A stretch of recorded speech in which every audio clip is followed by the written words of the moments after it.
Hindi na problema ngayon ng mga fish pond operator sa Looc, Zambales ang banta ng fish kill dahil sa pabago-bagong panahon. Isang makabagong teknolohiya ang ipinakilala ng BFAR Region 3 sa mga mangingisda na ginagamitan ng solar technology. Ito ang solar-powered aeration system na makatutulong na makontrol ang temperatura ng mga tilapia sa fish pond.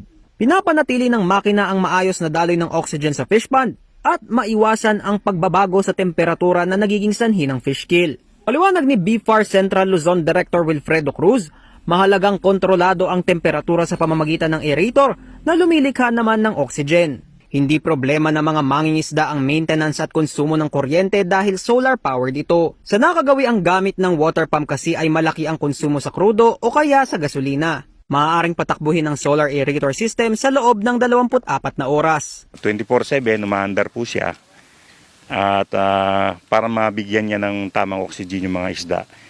Lalong-lalo na sa mga gabi na kung saan ay bumababa yung tinatawag nating dissolved oxygen level.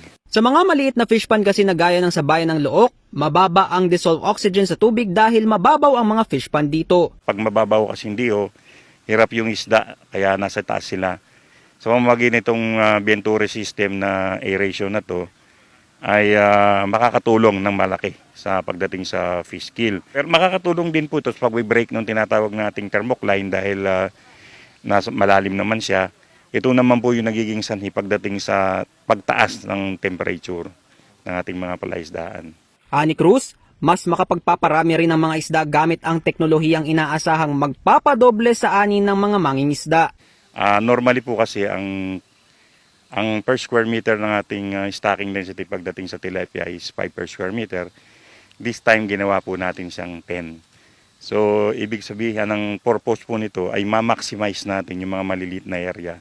Week-long ang selebrasyon ng BFAR Region 3 sa Fisher Folk Month at sa ganitong paraan nila naisip gunitain ang sakripisyong ginagawa ng mga mangingisdang Pilipino lalo pat may kinahaharap na krisis ang bansa. At dahil hangarin ng ahensya na manatiling sapat ang pagkain sa bawat hapag ng mamamayang Pilipino, isang paraan daw ang malinis at murang aeration system para makapag-produce na ng mas maraming lamang tubig ngayong may banta ang COVID-19.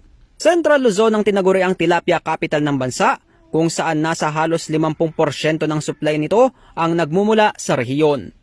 Lizen Morten, CLTV News.